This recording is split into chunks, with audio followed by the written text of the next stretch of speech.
Hello, everybody, and welcome to tonight's episode of Countless Chronicles, that show within a show where we recap the last couple of weeks of Countless Heroes.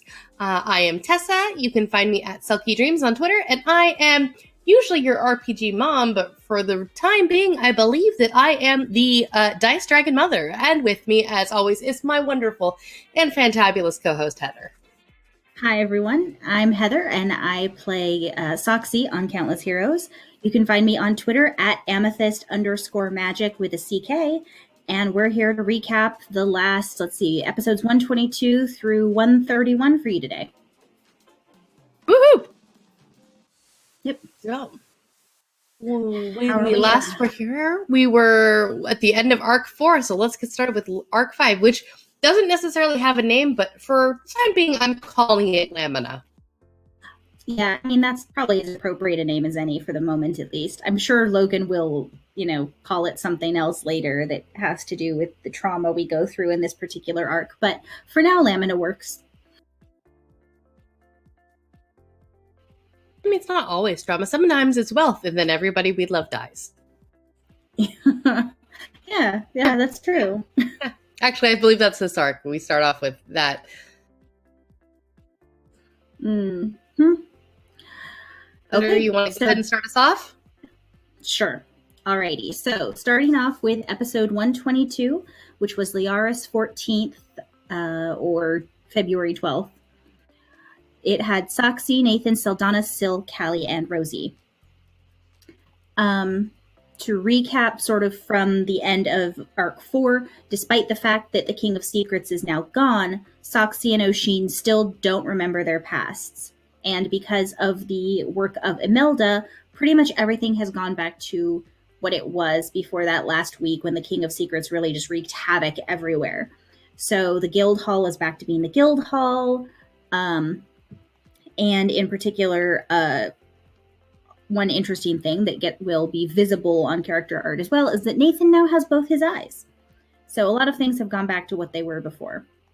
Unfortunately, this also has meant that because there's no longer energy coming from the King of Secrets, the energy that was keeping Afra and Pinball alive, even though it had slowed and they had started to age, is now completely gone. And so we know that they're going to be aging significantly faster. And unfortunately, with their shorter lifespans than some other races, death is inevitable without a lot of work from us. That morning, Nathan and Mari worked on plans for the future, and Nathan ended up talking to Arland about ways to possibly turn Mari back to a human. She misses looking like her father in particular, so is interested in it. And Soxy spent a lot of time with Mo and Oshin and Pinball for obvious reasons. And he had done a lot of research into figuring out how he could possibly come back because he's not ready to leave yet. What he discovered was that it was going to take either a true resurrection or a reincarnation, neither of which he has the ability to cast. But he said that Ezra owed him a favor, so he planned to call that in order to get something taken care of. Oshin had left to take the kittens with him to kind of keep them away from what might or might not happen. And so Soxy and the others agreed to help him talk to Ezra and get things sorted. Syl had been looking into more on her Goa boulder, figuring out how she was going to sculpt them and who she was going to sculpt first. And Afra had also asked her to come over and sketch Afra and Callie. Afra, knowing that her time was coming, had decided that she was ready for it. She didn't want us to try to save her or to try to bring her back. But she did spend every minute that she could with Callie before the end. Saldana spent more time with Rydell and Stokes, so Javea had left the house, and because of this, she finally reached out to Javea to try to make peace. Rosie went about her normal day and spent time with Ivy at the Beer Forge, and Callie spent all of that weekend with Afra. And they spent the 2 days together, and then on Monday night, Afra was a little more tired. They had some wine and went to bed, and in the morning, Afra was gone. So Callie picked up the letters that Afra had left for her and began carrying out what she had asked, which was giving letters to different council members and also going to see about her will at the lawyer's office. The couple of letters that she handed out before she got to the lawyers were various things, including talking about having Callie possibly replace Afra on the council. And when she got to the lawyer's office, she found out that Afra had actually left everything to her, or at least the house. That was brain breaking. Yeah. For poor Callie. She was like, it does not compute. Mm-hmm. Callie headed to the tea garden to talk to Kurt because one of the letters was for him. And along the way, the others saw her and followed to talk to her and see what was happening. So they found out about Afra. While lamenting their loss of their friend, Nathan also lamented the fact that he hadn't been able to be there and see Tybalt at the end when we'd all been in sort of the, it wasn't exactly heaven, but like a secondary plane. And everyone assured him that Tybalt had looked like he was happy. Kurt is also the one who informed Callie that the letters to the council members dealt with the fact that Afra was recommending her for her council position. Everyone headed to the beer forge and spent time hanging out together. Syl very casually announced that she and Dub were engaged, which was something that had not been mentioned to any of the other characters yet. And Soxy told the others about how weak Pinball was and that he was planning to try to reincarnate himself with Ezra's help. So they all decided to go see him, especially since one of the letters Callie had was for Pinball. At the house, Ezra was there, and short version is he was able to bring Pinball back. Saldana, Soxy, and Rosie all spoke, and as the vines pulled away from Pinball's body, they revealed a Furbolg. So Pinball not only has come back, but also has come back as a Furbolg, which was very exciting for all of us. We definitely did not want to lose Pinball. After that, everyone headed out to go see Jastra at the treehouse in the Skyroot Forest, partly because there was a letter for her, and also just to check on her, since she, like Pinball and Afra, had been kept alive partly with the energy of the King of Secrets. She was doing fine. She knew that she wouldn't have too much time left, because as a Nakosta and not an elf, despite her appearance, she does have a shorter lifespan. Jastra and Saldana had a heart-to-heart, which ultimately resulted with Saldana admitting that she wasn't sure she'd be able to forgive Jastra anytime soon, and Jastra apologizing to Saldana for how she had treated her. The group decided to go back and relax at the spa, since Soxy had some coupons. And while they were there, an old friend came by to say hi, and Haley, who everyone had thought was dead, showed up to visit. Through some sort of timey-wimey, wibbly-wobbly magic business, she was back and had come to see them all.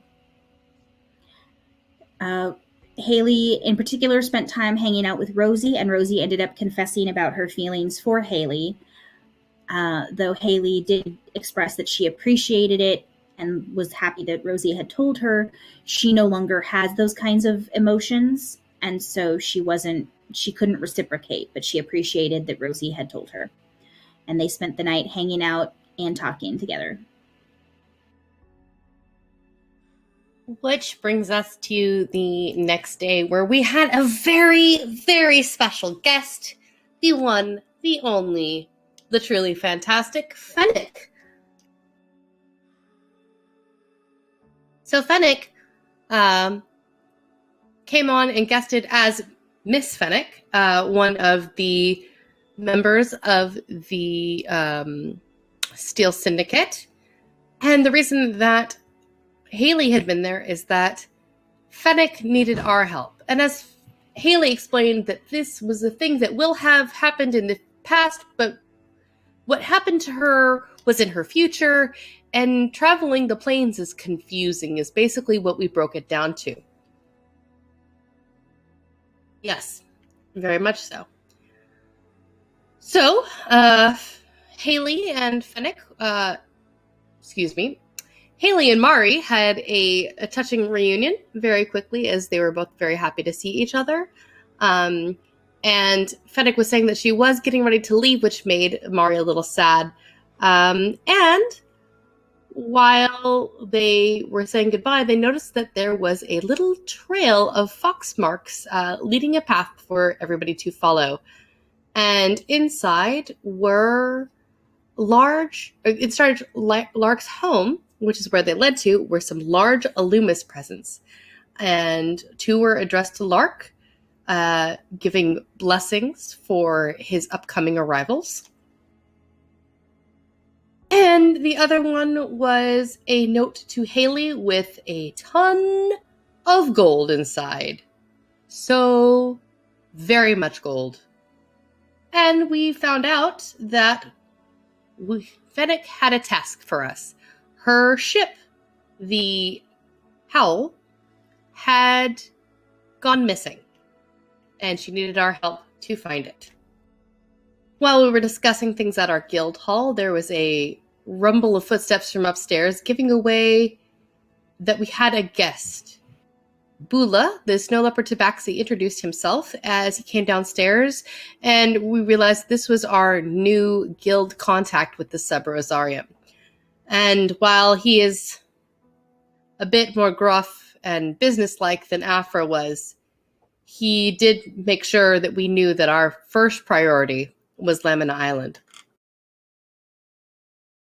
And I think I accidentally skipped ahead an episode, so I apologize, and I'm going to back up a little bit because I accidentally realized that I was already in the episode I was supposed to be recapping and missed it.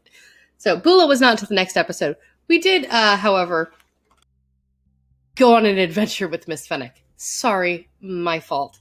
And we did indeed head over to the Feywild to go take on the Queen of Hags, a collector of sorts who in the past had Fennec held captive as decor and decorations. So that chest we got was from Fennec the next day in more of a confusing wibbly-wobbly timey-wiminess because Tessa can't read in a chronological order is what's happening. Sorry. Blah, blah, blah, blah, blah. Anyway. We arrive in the Feywild, and there is a tangle of vines and trees that create a home for this Queen of Hags. As we are sneaking around trying to find the Howl, we are caught by the hags and are made very amusing decor, if you will. And each trap that we are put into is met with another trap and another trap, making us all very frustrated that Fennec quite hadn't let on to the exact dangers of this place. But Fennec and Callie resolved that mutual frustration with a trip upstairs, as they're both wont to do, apparently. Communes with nature and does confirm that the queen was within 3 miles of them. And as we traverse further, we find a ship in a bottle and realize that that is the Howl, only to discover that we ourselves have been put into a bottle. We fight our way and try to get out of it, and then the hag, finding us, picks up the bottle that we are in and places it in an alcove underneath some trees as water begins to drip inside the glass bottle, threatening to drown us. There's some quick thinking as water breathing is cast just to be on the safe side, and Fennec spills the beans on how the hag had captured the entire crew and was spared their fate. We learn that Fennec's wife is also part of the crew, and that is part of the issue why the Howl must be rescued at any cost. The hag begins to bargain with the party, asking if anyone would be willing to bargain for their freedom, And Haley volunteers her love for Mari, saying that it's not a feeling she really wants to have anymore. Pip counters with the offer of his sense of taste, and Lark attempts to bargain with Dermot, but both of them are denied as Haley's love is removed from her. The glass shatters, and we find ourselves on a beach with the ship in the water next to us. Lark thanks Haley for her sacrifice, and Haley hugs each of the party. And as she gets to Mari, she reminds her that the only love that the hag was actually allowed to take was her romantic love. She still feels the bonds of friendships and familial love. Fennec, using her special abilities, opens a portal which miraculously returns everyone to the place that they left.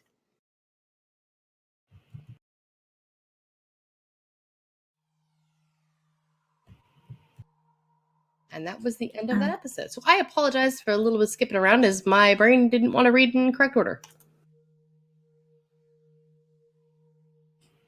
Okay.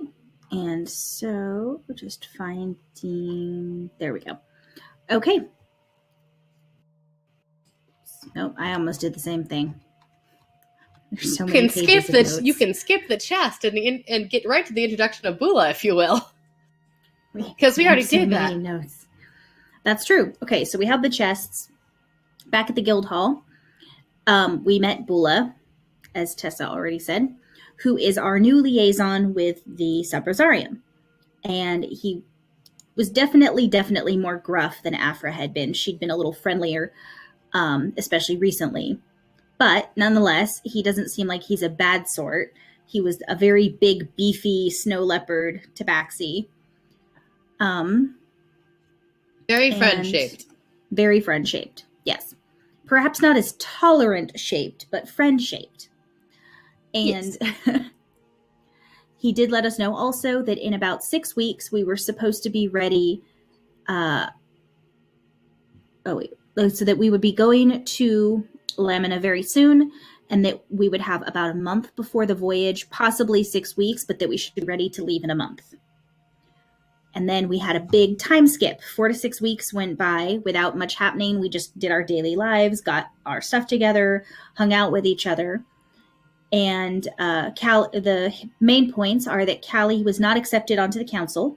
Bula ended up taking Afra's slot, which we're still okay with, honestly. Yeah, Callie didn't want it. She wanted it for that second, went, no, this is a terrible idea. I should not be in charge of anything. Yeah, pretty much. Except for our guild relations, because I still hold that seat. Yes. And then Stokes and Rydell got married in a huge 400-plus person wedding. Saldana officiated. And Jastra and Lark were at the wedding supporting Stokes and Rydell. The northern border was secured by the Goblin Mercenary Army, which gave our nation enough time to create its own army to protect itself. However, for obvious reasons, the goblins are probably going to be pretty welcome in Soldan for quite a while. Literally saved the country. Yeah. The northern border, I said that. The party was also able to craft or purchase loot, so we did acquire various magic items. All of those were things done off screen just to make things faster, because you guys don't need to see us flipping through the PHB and the DMG, looking at 60 different pages worth of goods and figuring out what we want.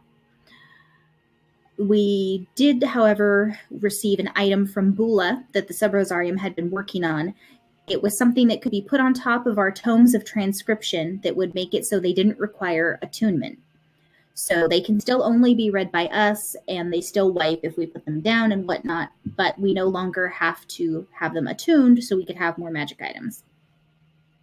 Also, Oshin and Pinwell had their wedding. It was so big that it spilled out into the street, and there was a huge party at Moe's Tower. And then they went on a pleasure cruise to various arcane spots off the coast of Soldan. And then we had our time skip. Right. And during that time skip, a couple more things happened.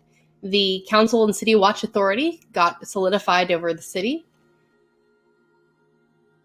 There had been regulations instituted to prevent low-key war between the Birchfield and the Steel Syndicate. Cinderosa's not so much an issue as we're heading off to Lamina, so peace. But Bula and the Cinder Rose, their relationship has not gotten any more warm and fuzzy over this 4 to 6 weeks.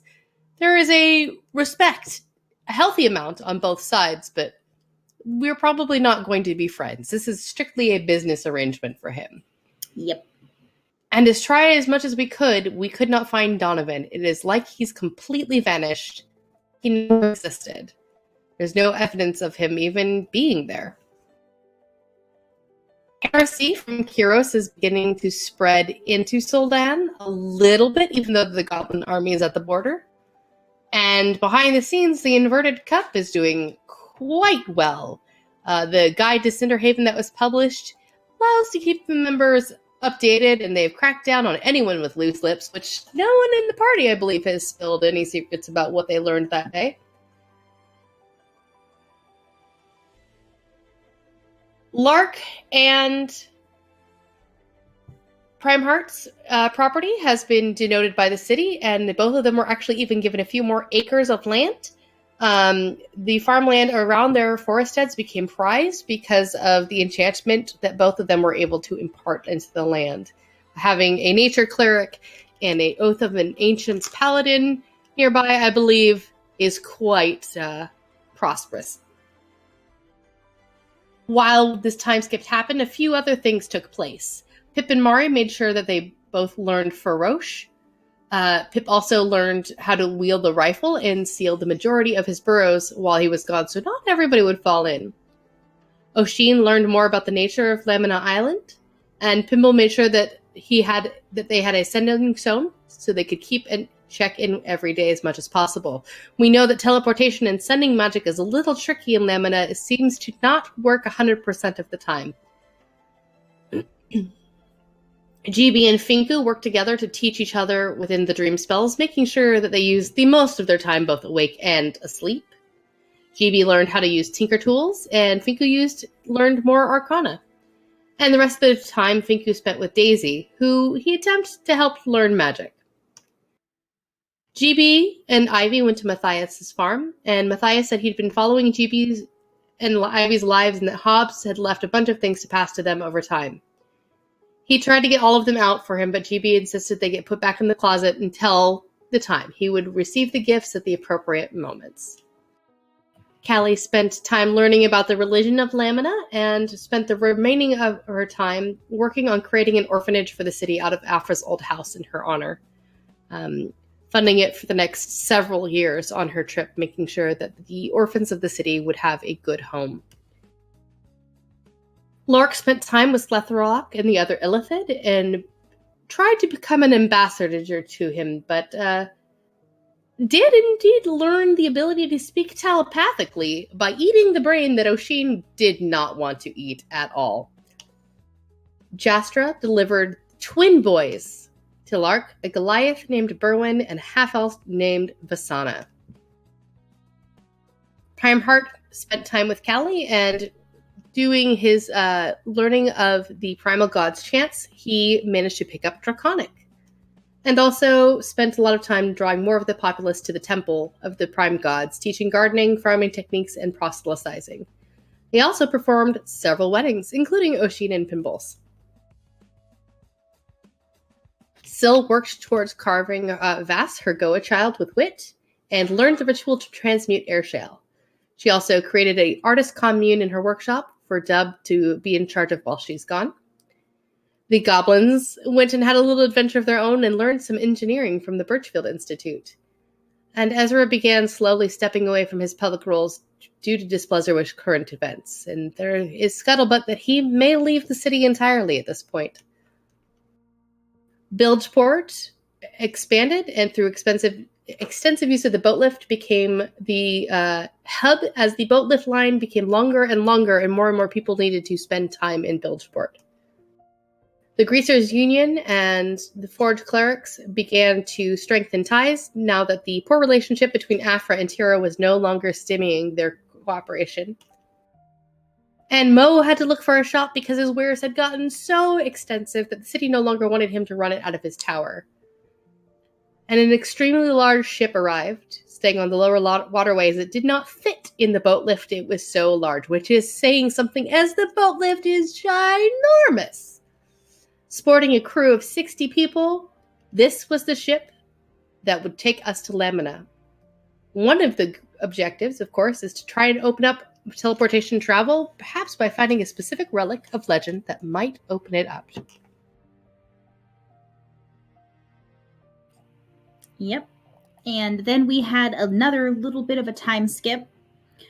And we got to the morning of Ixoden the 14th, which was when we were departing for Lamina Island. We had GB, Lark, Syl, O'Sheen, Errol, and Primeheart. Everyone made their way to the boat lift, and there was a big carnival celebrating the Cinder Rose and wishing us well on our travels, which is very nice of the city. Bilgeport, like Tessa said, had expanded a lot and actually had gone several tiers up the cliff face. And so we were taken to to the Ocean Rose, which was the name of the ship that was waiting for us out in the ocean. Not ironically. Okay. Captain Morgan was the human female who was stern and salty, and she was the captain of the ship. By the end of the first week, the ship was just cresting the southern end of the continent, heading towards Lamina Island. The party had encountered a few crew members of different renown. Let's see, we've got Ching Lung, a blue dragonborn navigator, Todd Howard, a halfling chef, Griff, an Anole lizardfolk rigger, Nebs, a rock gnome entertainer, Marshall Hannigan, a 12-year-old half-orc, and Rill, an albino drow nightwatch person. On the open water, they were sailing, and there was a call for everyone to be on deck. They saw massive fins appearing alongside the ship, hundreds of feet away. And they were told to hold fast, and suddenly the ship sped up. They had a way to alter the ship, and then they went like 80 miles an hour across the ocean. Let's see. Also during the trip, Primeheart talked to some of the birds and fish. Lark painted a lot and taught everyone how to play a game of tag involving colored paints. Syl hung out and cleaned herself by being drugged behind the ship. GB learned more tinkering in the belly of the ship, learning about the different mechanical items they use. O'Sheen worked on growing more plants, and just as a whole, they killed time and hung out and did things, waiting for more to happen. They got to a small tropical island that had some fruit and fauna, so they gathered materials and then continued traveling. By about halfway through the journey, the morale was starting to get a little lower because they'd been on the ocean for so long. And then they saw a galleon with a female Triton figurehead holding a lantern of eternal flame out in the distance. It was identified as the Luminous, which was a derelict Birchfield ship that had gone missing quite a while ago. And upon closer investigation, they could tell that the ship was heavily damaged and eerily silent. So they went searching and discovered a captain's log, or to look for a captain's log and bodies. They ended up finding, where'd it go? They used a construct to check the sides of the ship, and they, as they looked around, they ended up encountering a monster. I'm just trying to find where it was. Oh, that's right. Hairy purple tentacle attacked GB. Combat ensued. They ended up fighting a huge aberration. It was a massive tentacles with a single glowing eye on a stalk. They killed it pretty quickly, and then within the cargo hold, they found a strange chest that, when Errol spoke to it in an aberrant tongue, it opened and released another one of the huge tentacle creatures. So they figured out that that's the source, and they decided to talk to the captain about the chest, and they put it back on the derelict ship along with the dead crew because none of them wanted the creatures on the ship that they were using. And in the morning, the derelict ship was gone. And then for the next few days, a dragon was detected nearby. Much to Callie's eternal delight. this dragon. As we continued on, the rest of the people who had not had a chance to create a crew member did so, including a water genasi chaplain named Bayou, who hung out with Callie and talked religion a whole lot, but hates bathing in still water. Finku met a half-orc named Dwight Fairbrand, who is a helper of princesses, the engineer. Callie, at Sill's urging, sent a message to Eris Kine to pass along the news that the coral air shale had been found and that Sill had finished sketches of her children-to-be. And while the dragon... Excuse you, cats, you weren't invited to this conversation. And while the dragon's presence continued to be noticed, no one seemed to be able to find it. Callie and Primeheart performed a dragon mother ritual, hoping that the dragon might want to stop by and talk, but nothing seemed to really come of anything. In fact, Rill seemed to be consciously staying away from them when that happened, being quite suspicious. GB and Finku went up to fly and see if there was anything dragon-like in the sky, and Callie used Locate Creature to see if she could find a dragon among the crew, as rumors were starting to run rampant. And they came to the same conclusion. There was a dragon under the boat. A storm began to roll in as the party buffed themselves, and using rituals to cast water walking and water breathing, Callie dove down to go and speak with the gigantic dragon eel who had attached himself to the bottom of the ship. During that time, she found out that this dragon was not so friendly, and while she would have been happy to worship him as she thinks that all dragons are divine beings, the idea that he wanted food in the form of sacrifices she was not okay with, nor was she okay with the fact that he decided that his name was God. That didn't sit so well with her, and after a brilliant move of trickery on Lark's behalf, saying that he was a believer and there to sacrifice himself, walked up to the eel and gave it a good old whack with his interesting axe.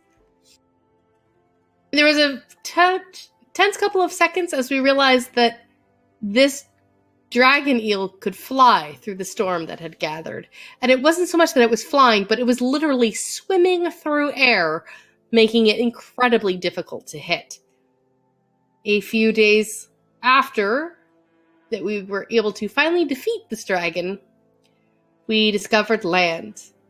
And as the crew settled in just before the mists hit, where teleportation and sending would no longer be possible, there was a startled squeak as we jumped up into high gear, cruising along at 80 miles per hour, as Glitter appeared out of nowhere and went skittering along the deck. We learned that Glitter, as a wild magic sorcerer, had just simply said, "I want Dad," and been teleported from Cinderhaven to the boat just as we crossed the mists, no longer allowing him to teleport back. And that's where we left off. Our poor nephew is stuck here with us in Lamina Island. Our favorite nephew. No, there's no favorites. There are no favorites. Much. Okay, so next episode was Ixaden 18th.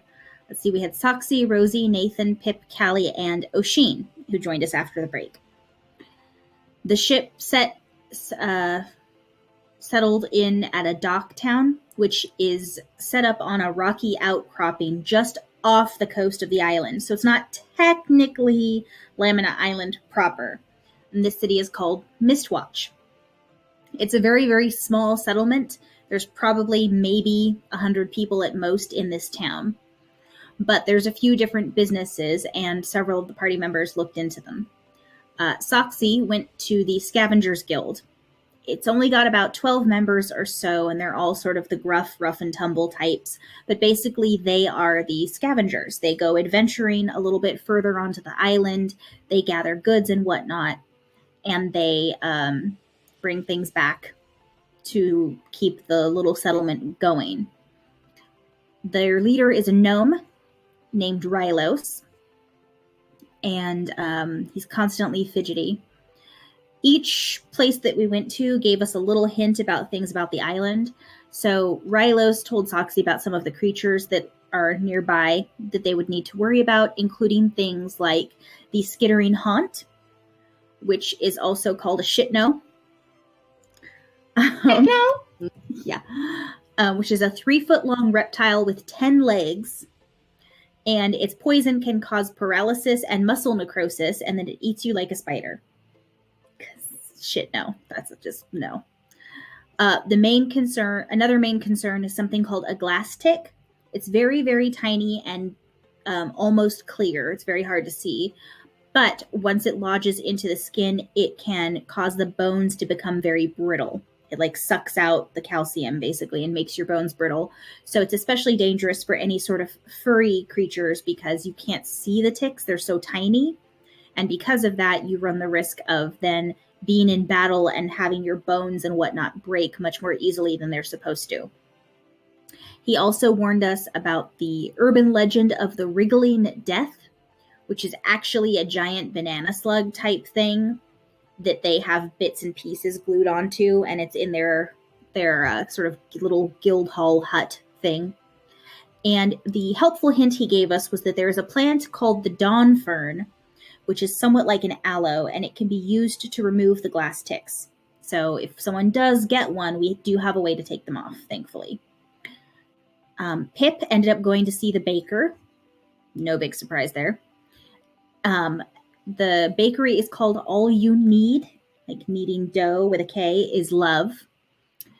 And he discovered that there's a special grain here on the island called chert silk, which is a sort of a mix of rice and wheat and has to be leavened with some of the rock, which is different.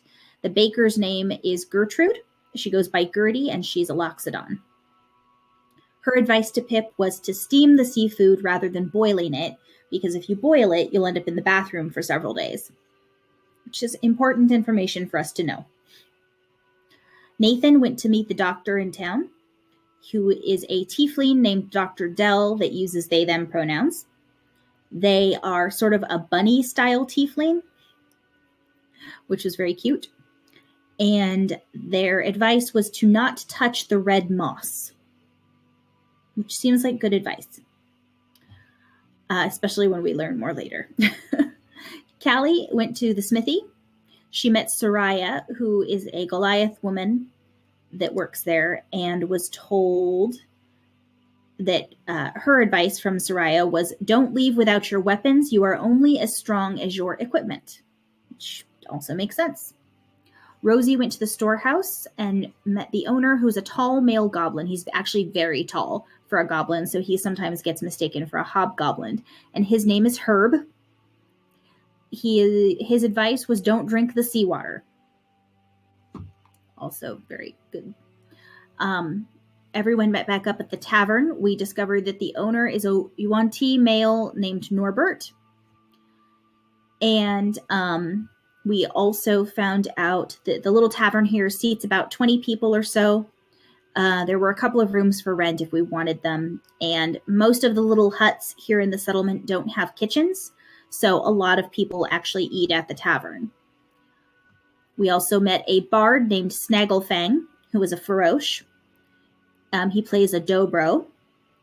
And his most requested song from the locals is Don't Fucking Die, which is a song sung in the round. Followed closely by his favorite, What Do You Do with a Drunken Hunter?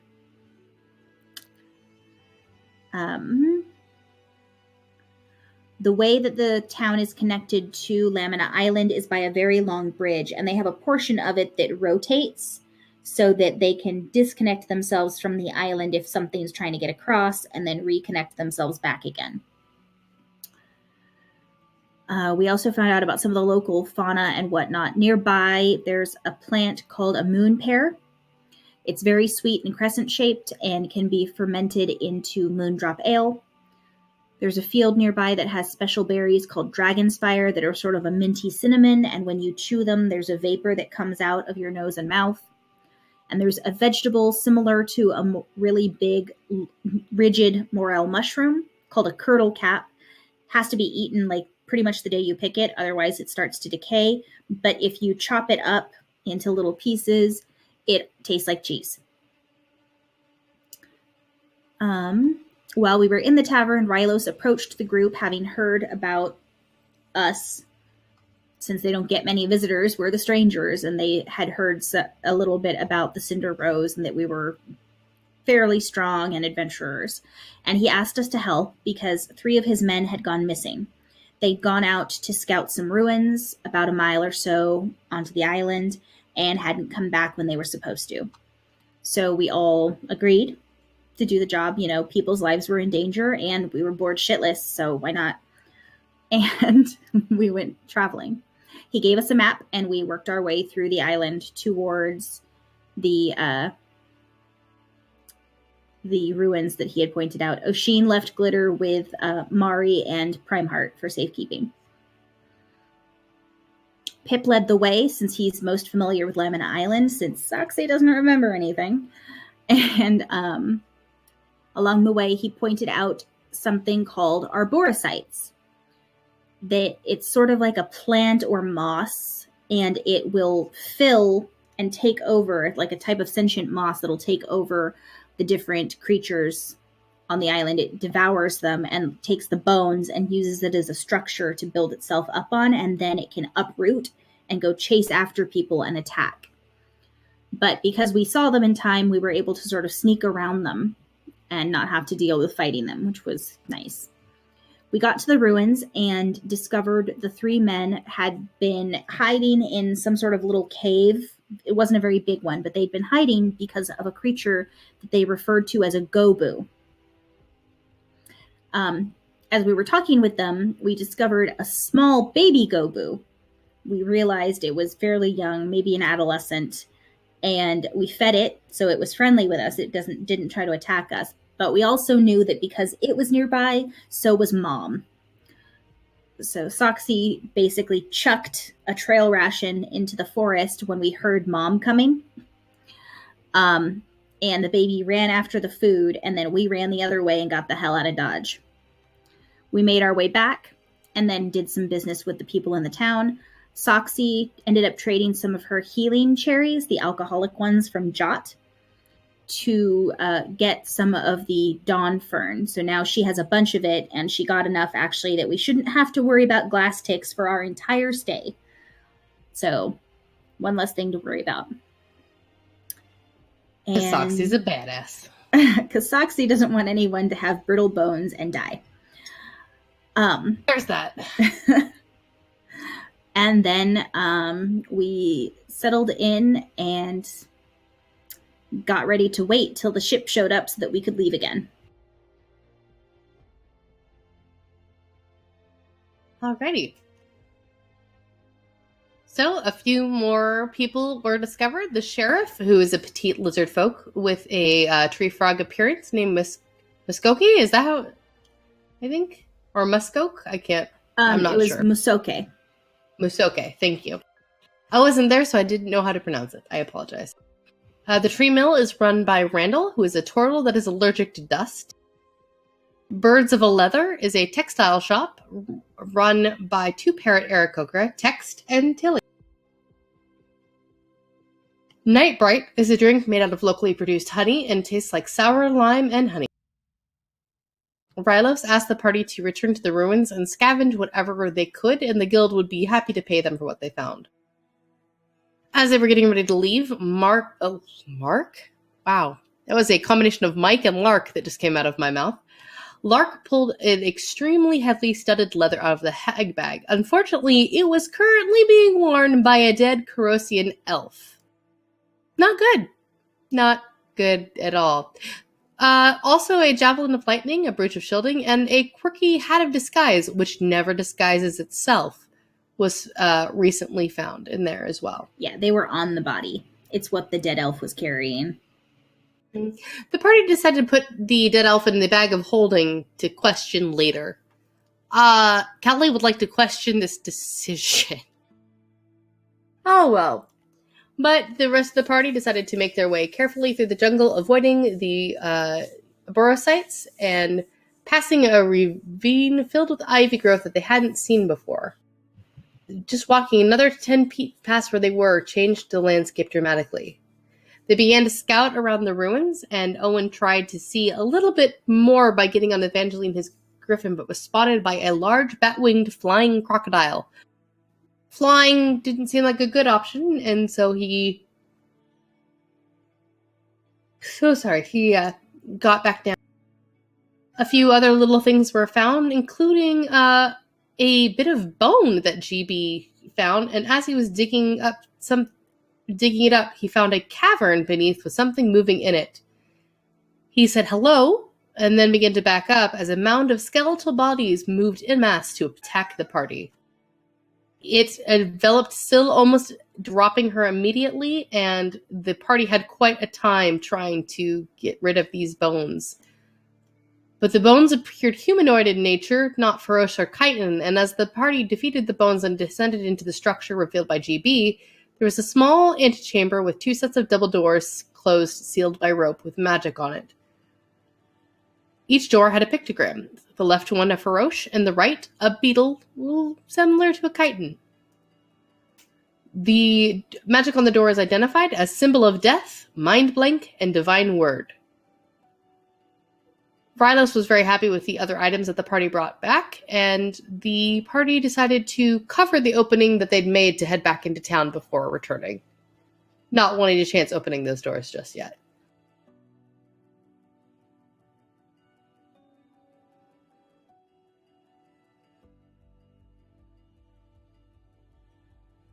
And that's where we left off.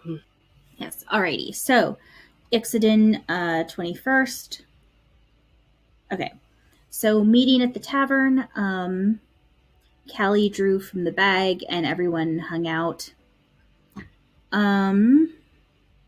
We discovered that Glitter can cast Magic Missile.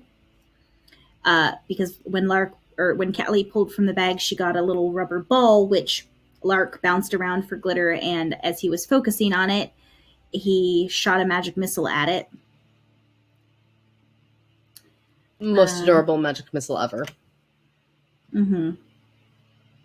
We also discovered that the magic of the island registers anyone who has died and been brought back as undead, which was very strange to us.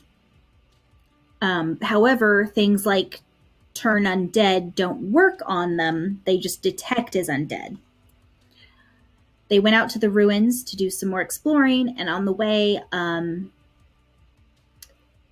they talked about some of the different creatures in the water of Lamina.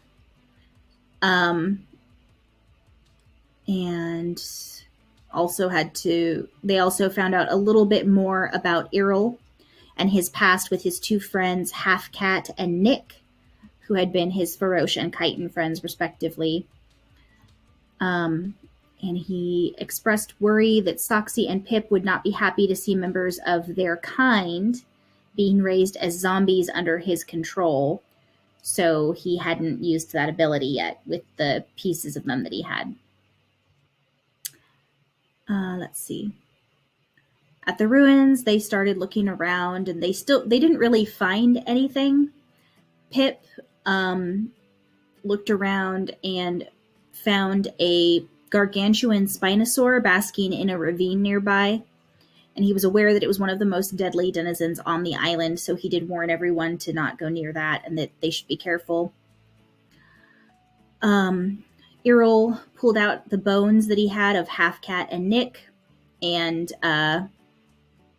used them to raise them to life as zombies under his control in case they needed backup. And then Callie sat down and cast Augury to see what would happen if they opened one of the doors. and it was extremely negative, so they decided not to go through. And instead, they climbed up the ridge to see what was on the other side of the little cliff right there. They got up to the top, and Pip noticed a papery substance from several holes in the cliffside, which he recognized as flesh pod hornet nests. Errol also recognized these, and the two of them quickly started trying to get everyone to leave. However, Errol tripped, and 4 of the hornets noticed the presence of the group, so they started a fight. Ultimately, the group was able to kill the hornets that had come to attack them. However, along the way, Errol was impregnated with an egg by one of the hornets, which was like a half-foot long egg sac. Another important thing to note is that the reason the last couple of the wasps disappeared wasn't because of the party, but because, or hornets, not wasps, but because a gargantuan frog tongue shot out of the forest, hit one of the hornets and ate it. So there's a gigantic carnivorous frog somewhere in the forest, not too far from the ruins. Oh, so much fun. Yep, and everyone headed back to Mistwatch very quickly. Yeah, it almost seems like everything is trying to kill us. Just kind of, sort of. Sorry, I got distracted by a child. I apologize. Who looks very fantastic in their vest and makeup at the moment. So, sorry about that. So, episode 131, the last one we're recapping for the night, and then we'll jump into your questions. And remember, new NPCs, new ships. So Eowyn the 22nd. The group underwent their preparations in Mistwatch, and realizing that this was probably going to be their last day in port before moving on to the next locale. Soxy reached into the hag bag, and while I normally would skip over this because it's not necessarily the most pertinent information, this particular item is too good to ignore. The item that was retrieved from this magical hag bag was a beautifully painted, tasteful nude of Queen Sildana. It was gorgeous. So beautiful. And Autumn may or may not have created this masterpiece and posted it on her Twitter. So I highly suggest you go check that out because it was fantastic. Anyway, Sildana wanted it burned immediately, which Finko was more than happy to oblige, and Soxy used the picture frame to make into a cat bed for Glitter, so he's got a little poof of glamour, as I'm going to call it from now on. The group decided that they weren't sure what they wanted to do, but those doors, as dangerous as they seemed, are a little too tempting for our curious group. So the 2 paladins, the cleric, and the wizard rogue decided to go mess with some ancient doors, which, to be fair, good party combination to do so. Yep, 2 paladins, 2 monk clerics, and a full cleric, and a rogue. Rogue wizard. It was a good night. So we got there, and Callie, having prepared Dispel Magic, managed to dispel the warding on the chitin door, which we decided to go into since we did not have Pip. Perhaps the door to the chitin would provide some answers. Finko managed to keep us out of some very, very difficult traps. And Soxy, having seen a skeleton at the bottom, was able to locate a key on it that was dangling below the spike tips. And with some help from Sildana, managed to pick it up. And now we have that, though we're not sure what it goes to. We found a living quarters to the right, containing an old book, which Callie and the group did manage to pick up. There was also some petrified bread stamped with a star, and all was pretty much taken and put into the bag of holding, as we are looking for artifacts. And we found a hallway with some worn away holes, though we think that the trap that was in must have been worn away in time. Although, Finku, thanks to his brilliant, quick-witted trap-finding mind, did notice the real trap that Saldana was about to trigger and managed to have it dispelled by Prime Heart. They continued to a T hallway with doors on either end, one for Roche and one chitin. And they decided to go through the chitin door and had the key, conveniently, that Soxy and Saldana had worked to rescue. And inside was a statue of a demonic chitin with some humanoid features, with a hand pressed to its ear. And to the north was an iron plate, upon which was written, only someone pure of heart and mind may pass. Confess the darkness in your heart, what haunts your dreams, and what regret falters your step. Casting your ritual of detect magic, Finku determined that the door would not open until the statue heard what it wanted to. Everyone in the room made confessions, some of us more open than others. Lark confessed his fear of not being able to protect his friends and never seeing his children. He regretted wandering off from his childhood education and had a severe impact on his mental acuity. Soxy had the fear of who she was and whether she would ever revert into that persona, not knowing who she would be. Her dreams were haunted by the unknown, and she regretted using violence against the cloaker, which ultimately killed Mari. Finku was the darkness of his irrational behavior that used to, and very might well, again, negatively impact innocence. His dreams were haunted by the thought of permanently losing his friends and family, and regretted making other lives more difficult due to his behavior. Prime Heart's darkness was the anger inside of him at the behavior of humanity and the war and destruction that came from that. His dreams were haunted by the fallout from the Leviathan attack, where 10-year-old Prime Heart had to heal who could be healed and bury who couldn't, including so many loved ones lost too soon. He regretted not pursuing King's Goodsberry to see if he could be atoned for before he was destroyed. And he also regretted not telling Saldana his true feelings so long ago. Callie, being a little bit more private, and maybe a tad more secretive than others, decided to give her confession in Orcish, a language that she was pretty sure that nobody else could understand.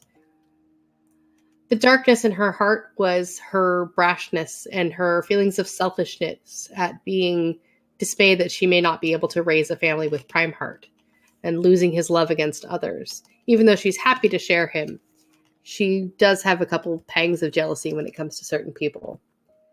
Her biggest fear, though, is that she would interfere with Prime Heart's destiny and get in the way. She also regretted not leaving her order sooner and not doing enough to protect the Goa. Saldana decided to do her confession in Celestial, which most of the party who could understand were polite enough to let her know that we couldn't understand her, except for Callie. The darkness in Saldana's heart was the way that Jastra treated her, clouding her judgment of her mother's current way of being. Her dreams were haunted by how she used to decide for so many years while the king reigned over Cinderhaven with cruelty, and she regretted not helping Earl when he needed it, killing him in his weakest moment and then leaving without a word to anyone. While the door appeared to everyone else, Saldana was blocked from seeing it until after a bit more conversation, Saldana confessed that perhaps it's not so much the way her mother had acted in the past, but Saldana's own pride and stubbornness, keeping her from true forgiveness. And with that, the door revealed itself. Everyone entered the door into a room littered with treasure, and the door sealed behind them. Before they could touch any of it, Finku detected that the treasure had evocation all around it, and the runes on the door itself and the frame around it. Callie tried to dispel magic on the door frame and managed to remove 2 of the runes, but not before triggering one of the traps on the door frame, which activated the magic on the treasure to destroy it in a burst of thunderous energy. Luckily, most of the party was okay, and after a little bit of healing and a gathering of composure, the rest of the runes and spells on the door were were dispelled. And the group was led into a larger room with a sarcophagus containing a carving of a large insectoid creature with 6 legs and long antennae. The whole room had been desecrated. And with some quick preparation, Lark opened the sarcophagus, and a large, fiendish, mummified chitin cockroach emerged and was truly terrifying. And the visions that this creature causing multiple party members to fumble in their time of need. Callie saw a vision of Primeheart locking eyes with Saldana and walking away from her with holding Saldana's hand. And another vision of Syl being tortured by the member of her order with her being unable to do anything. However, she was able to cast out a magic circle around the melee party members, deflecting the insect plague that had been summoned by the creature. Soxy saw all of her allies trapped within a massive cloaker that had to be killed by her blade, and then experienced being strapped to a medical table with the King of Secrets stealing her memories. But in combat, she was able to move faster than ever thanks to a haste spell that she had learned, quickly striking out at her foe.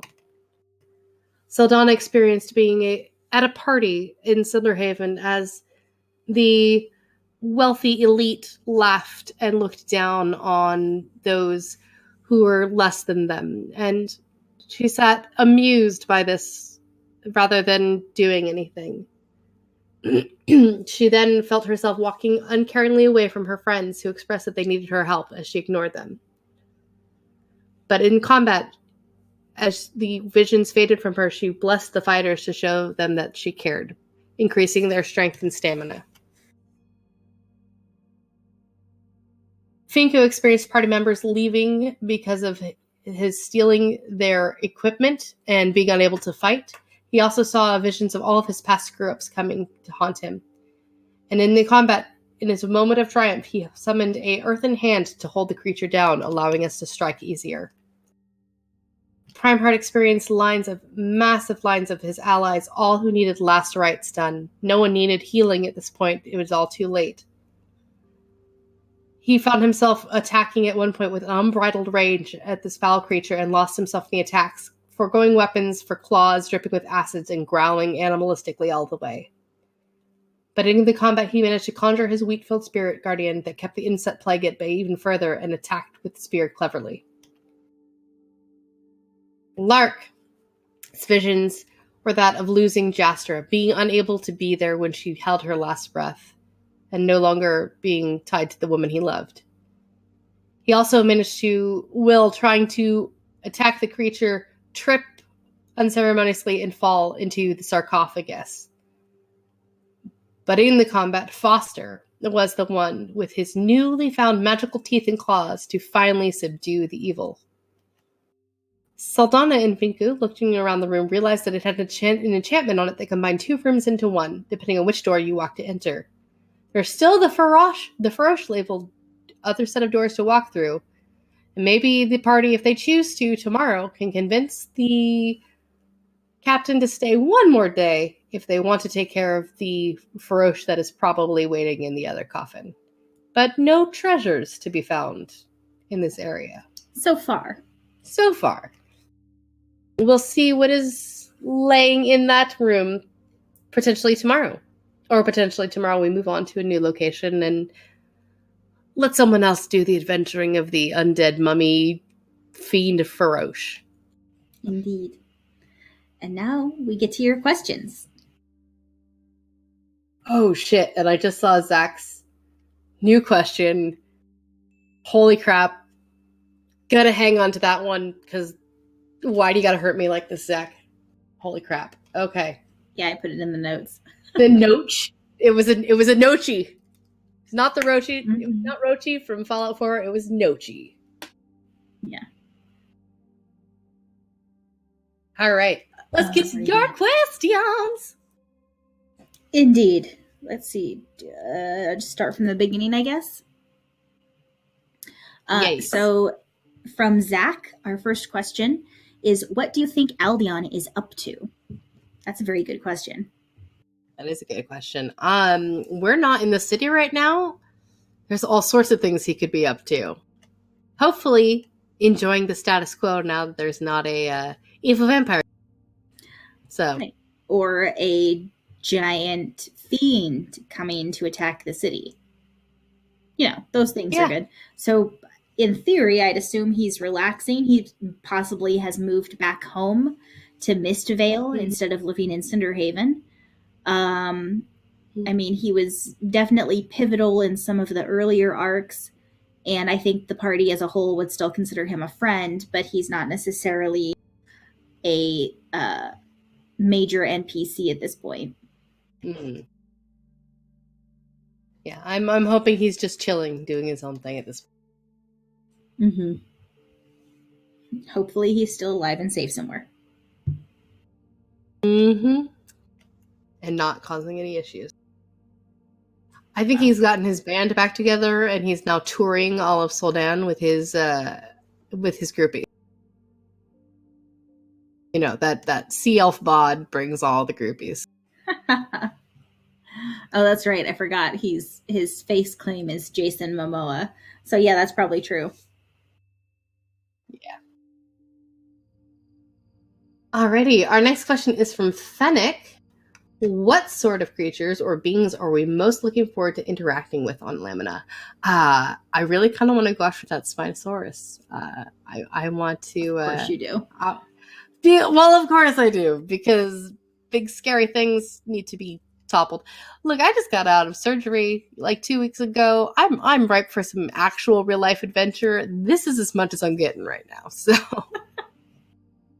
I'm also actually very interested in interacting with Feroce culture and Chitin culture. Yeah, I have to say, I think that's some of the stuff I'm most excited about, partly because we still don't have all the details. We have some rough ideas that we gave Logan as starting points, but it's going to be interesting to see what he does with them. And then I'm also just curious to see what other kinds of creatures we come up with. We're very much doing world building in Lamina Island, which is something that we did for Cinderhaven before we started the campaign on stream. So it was something we did with our prequel characters that you may have heard us talking about, the old heroes of Cinderhaven, the ones who are in the painting at the Beer Forge. With those characters, we created Cinderhaven and all the different bits and pieces, like Ash the Sentient Sword, and the library, and the boat lift. Like, all that stuff was done beforehand in our world building, including some of the characters like Pinball.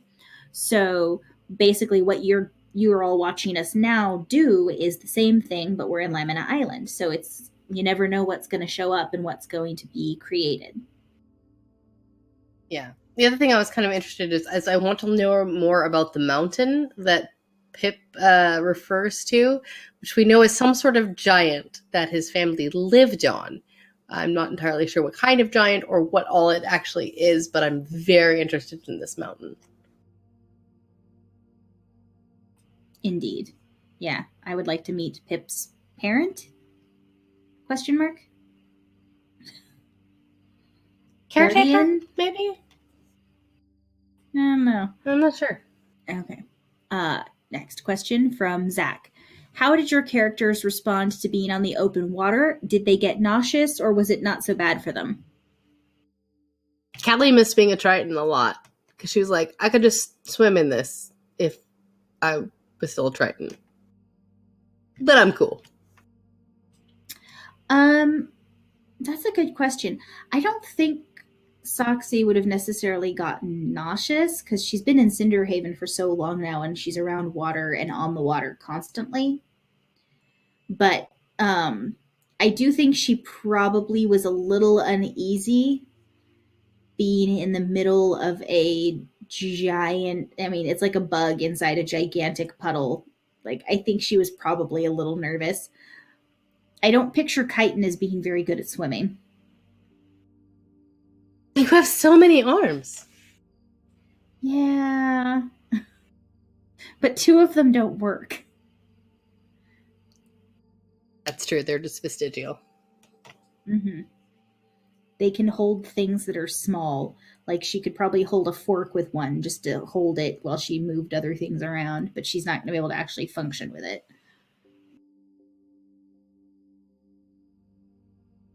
Alrighty. How worried are we about exploring Lamina given the local fauna and flora so far? It's concerning. Concerning and exciting.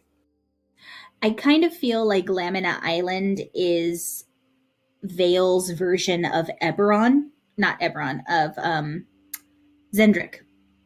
Yeah. Where there's like parts of it have been explored, but a lot of it hasn't, and there's a shit ton of stuff that wants to kill you, so you have to be careful. I just have like the whole Into the Woods. And scary is exciting. Nice is different than good. And good.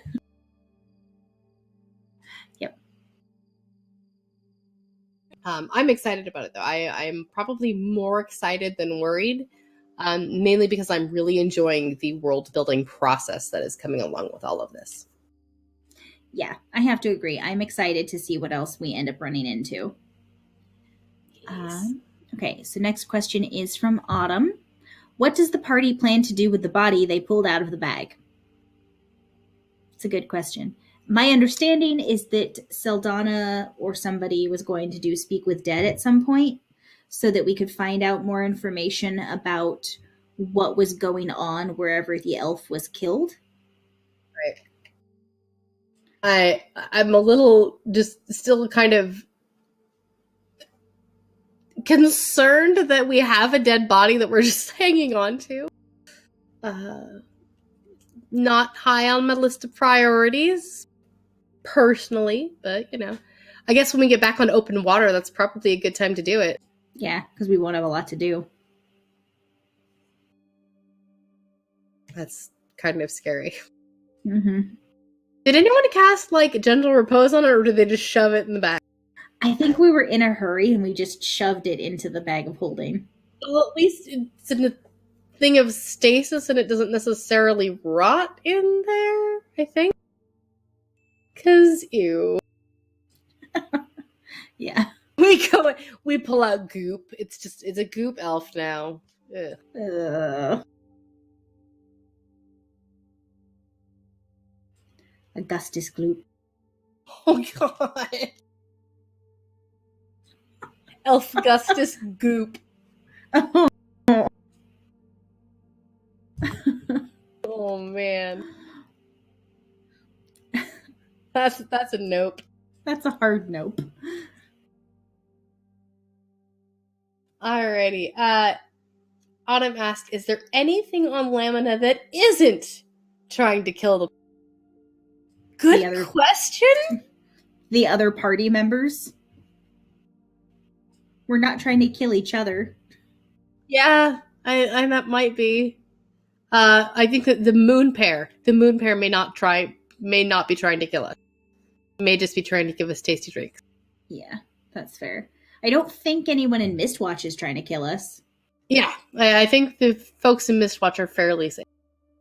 Yeah, hopefully. So that's like what, 5 things? Yeah. Yeah. Okay. And then Zach's question for Callie. If Callie could have Afra back, how far would she go to accomplish this? Okay, so there's a couple caveats here. 1, Afra would have to have been okay with coming back, because she was very clear with Callie that she was not wanting to be brought back. If, and this is a big if that were the case, Callie having access to things like Raised Dead would be all for it, which I don't actually think works if you died of old age. No, that's one of the things that we... It would be a reincarnate only. It would have to be reincarnate or a true res. Yeah. You'd be saving some diamonds. I think... Can't Mari cast reincarnate? Yeah, Mari can, but I think Callie would probably be saving diamonds. I don't know. I don't actually know that she would. Now that I think about it, I think Callie Callie learned a lot from her relationship with Aphra. You have to remember that relationships are very new for Callie. Callie's been promiscuous and has always, any port in a storm kind of person. She hates being alone. I don't know that she's had a single night that she actually slept alone since she left her order, the entire way down. I think except for maybe 1 or 2 nights where she was on the road, I think she probably, had companionship of some sort almost every night. But the idea of finding someone that you want to spend more time with than just, a quick roll in the hay like she has with Primeheart and with Aphra, I think is still very new to her. And she cherishes both, relationships for very, very different reasons. Primeheart is her anchor in reality. And while Aphra was somebody that she learned a lot from, there wasn't as many strong ties there to keep Callie anchored into that relationship. Theirs was more of a friendship that grew from respect and into something more. And while Callie absolutely did love Aphra, the fact that Aphra was not quite as either forthcoming with similar feelings, although I think that there was definitely a healthy amount of care from Aphra. I don't know that it would be healthy. I don't know that Callie feels like it would be healthy to bring Aphra back. Part of having a relationship is dealing with the loss of it after the fact. And I think that that's something that Callie has figured she needs to go through. And she's very grateful for Primeheart being there for her, because it's strange to be with somebody who you love while you're mourning the death of someone else that you love in a romantic sense. And Primeheart seems to kind of understand that. And so she's very, very grateful to him. Primeheart's the one she wants to have a life with. So I don't know that she would bring Aphra back. That's fair. Although my first reaction was bring Aphra back, because Tessa loves Aphra so very much. I think Callie was okay learning how to deal with that kind of loss. That makes sense. I could see that. No, it was hard. Definitely difficult. Yeah, Zach, I agree. I also ship the Cinder Rose with Happiness. Mm-hmm, I think, given what we've seen so far, it's kind of a crack ship. But it's a bit of a crack ship. If Callie wants to truly be happy, she with the whole potential happy ending with starting a family with Primeheart after all this, she probably should have done her confession in a language that he could have understood. So that might have been a good first step. But she's not ready to. It's not that she's not ready to admit that. She doesn't want him to feel pressured in any way and take away from his destiny. So that's part of why she didn't confess it in common. Fair. She doesn't want him to feel any sort of pressure to change his perceived destiny to accommodate her in any way. That makes sense. And now we are at everyone's favorite part of the episode, the shipping time. So obviously, I ship Kel and Fennec, the two lovely wives of the Howl. That is a canon ship that I am here for. Well, Kel wasn't her wife, though. It was Ashlyn. That's right. I'm a dork. Never mind. For some reason, I was thinking it was Kel, and I'm brain not working. That's right, because it was Ashlyn, and because I played a character named Ashlyn in the prequel, I was real confused. Yep. Who was also very into ladies, so it wasn't, out of the realm of possibility. Kel and Owen, that's right. Kel and Owen. I'm sorry.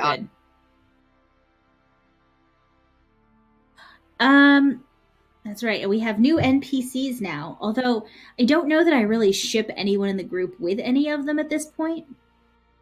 No, I don't think we get to interact with them as much. Maybe Rylos and Rosie. I could actually kind of see Rylos and Rosie. I could get behind Rylos and Rosie. Yes. They would be cute. Yeah, other than that, the people we've met so far, I can't really think of one that I would ship with anybody necessarily.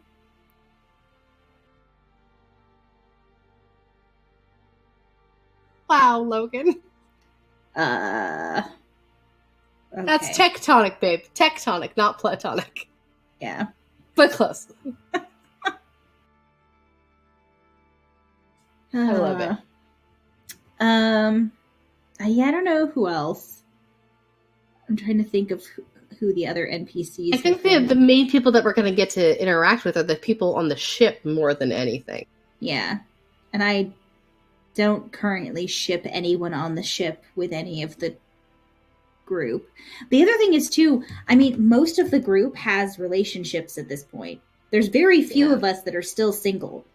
And that's true. I think at least half the people that are still single are the ones that are very non-human. There's Soxy and Pip. Because Soxy and Pip are both single. Errol is single. Owen is single. Errol is single. And Rosie is single. Donna and Rosie. So there's only 6 party members that are single right now. Everyone else is either in relationships with each other or has a significant other. Yeah. Oh, yeah, because Finku has Daisy. Mm-hmm. And Connor and Callie are also sleeping together. GB, yeah. Yeah, well, and so Connor's not in a relationship, but he has someone. Yeah, Connor, Callie, and Prime Heart are having fun together, basically. It's not a relationship by any stretch of the imagination, but in that sense, but it's fun time. Yeah. So, I mean, I guess there's more than... So it's like, what, a third of the party? Roughly? Maybe? Yeah. Between a third and a half of the party is single, but several of those people are not human. There's like GB. I mean, unless we run into another awakened dog, I don't think there's anyone that's going to be shipping GB with anyone. Yeah, I do not ship GB with anybody except for the most extreme happiness. Indeed. I ship GB with his favorite toy. And the School of Invention. Yes. Yeah. And then, like, Soxy doesn't have anyone she's interested in. And same for Pip, as far as I know. Yet, we are about to head to the Chitin area. I'm very interested to see how that goes. But I know that you're also not... Heather is not always, like, super into having characters that are in relationships as well, so... It's fun, though. Yeah, I'm okay with it. I don't have anything against it. It's just not ever my focus for my character. If it happens, it happens. Or if someone comes along that I'm like, yeah, I think my character would be interested in them, then then, you know, who knows. But at the moment, at least, Soxy doesn't have a thing for anybody. I'm trying to think if I could even see her having a crush on anyone. And I don't know. Like, we haven't really figured out how we're doing chitin mating situation yet. Like, is it seasonal or is it triggered by something? Oh shit, is his name Jintal? The Dragonborn pirate captain? Jinroth? Jinroth, yeah. Jinroth Soxy. That's a crack ship for you. That's a hell of a crack ship. It's a real big crack ship. Considering she stole from his ship. Mm-hmm. How the best romances start. You stole the heart of his ship. I don't know, I'm being a dork. His Zozo juice. Stole my Zozo juice and that's my heart. I don't know. I could see her, depending on how we decide to do the, like, attraction mating situation for chitin, which we don't have 100% figured out yet. Mm-hmm. I could see her having a crush on, like, Aldion, because he was the one that rescued her in Oshin and then gave her a purpose.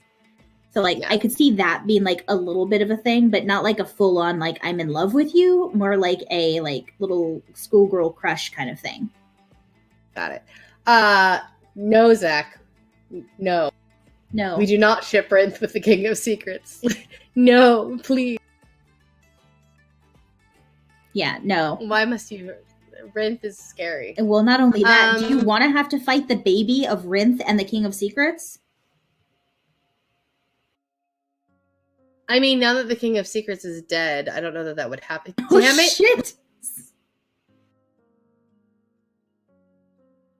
The second we see the ooh from Logan, we're like, no. God damn it! Why do I open my mouth? Because you love it secretly. You love to give Logan the ideas that torture us.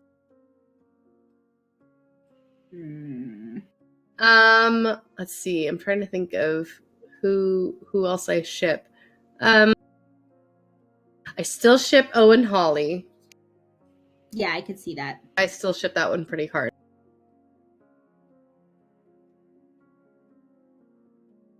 I think just Cinder Roses and Happiness is the biggest ship out.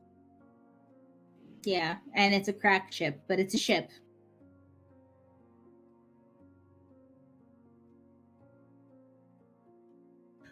Yeah.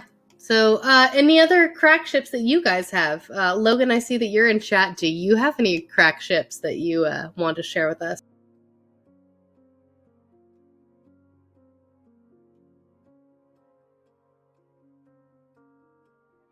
I'll give him a couple of seconds to answer. In the meantime, anybody, if you have any last final questions, we'll go ahead and give you 2 or 3 more minutes to prima donna. Oh no, don't hurt Callie like that. No, it's totally fine. Callie will live and survive if prima donna happens. Honestly, I really don't understand. As somebody who is actually pan and poly in real life, it's so very nice, Logan. It's very strange for me that there is a pairing, that there is actual jealousy that is sparked in Callie, because I think it's because it's unknown. Because Saldana was there first, maybe, I guess, in some way.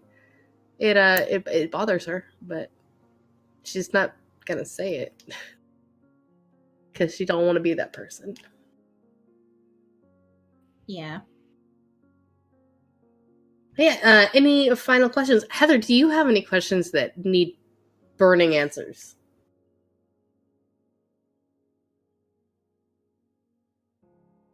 No, I don't think so. Not that would be something that you and I would need to go over. I need to poke Logan about the Lamina Island stuff, in case we need to do more background building, because we still haven't figured out a lot of stuff about the chitin, and we should probably do that before we actually meet the chitin. Yeah, maybe. Might be a good idea. Callie was not jealous of Cora. Callie understands the relationship between a deity and their cleric, and completely no. There's definitely no jealousy there. I think it's purely a romantic entanglement jealousy, which is very strange. Because it was not something that Tessa was expecting Callie to feel. Because Callie is like, I'm cool, do whatever. But I guess not quite. So my question is, I wonder if there is anybody on Prime Hearts and that he'd be like, yeah, no, not that person, please. So I don't know. It's a weirdness. It is a weirdness that I was not expecting. But yeah, if there are no other burning questions, I think we might go ahead and call it an early-ish night and let everybody get some rest before we go back to Lamina tomorrow. Sounds good to me. I'll let Zach think, because I'm very curious now if there actually is a person or if Tessa's just a weirdo.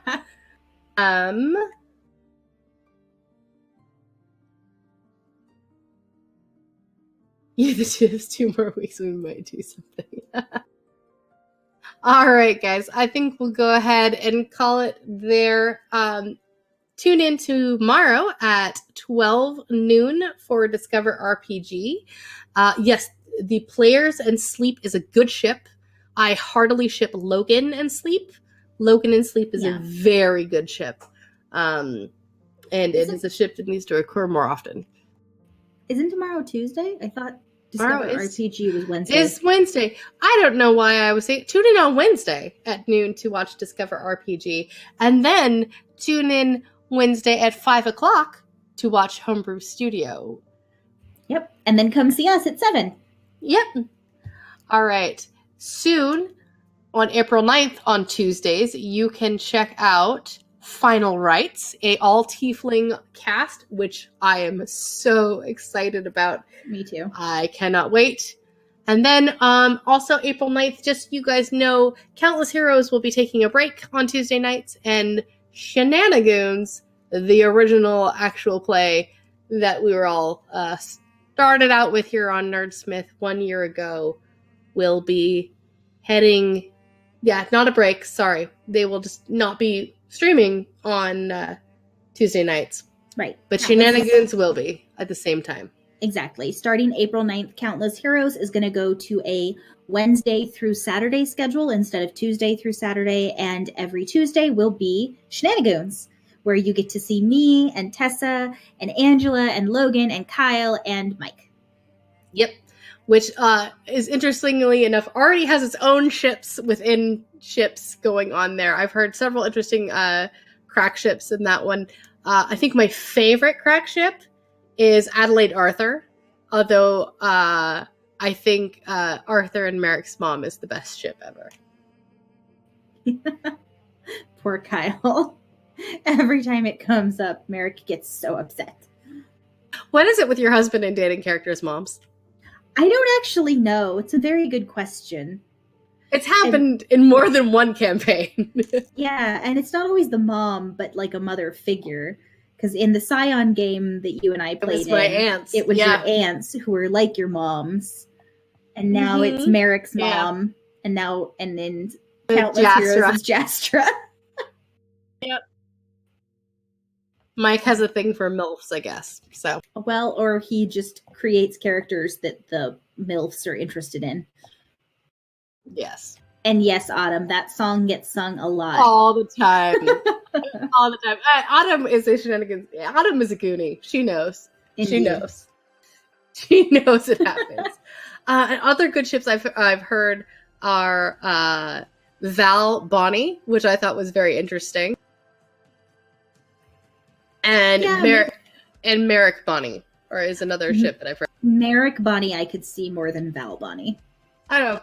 Bonnie's flexible, so.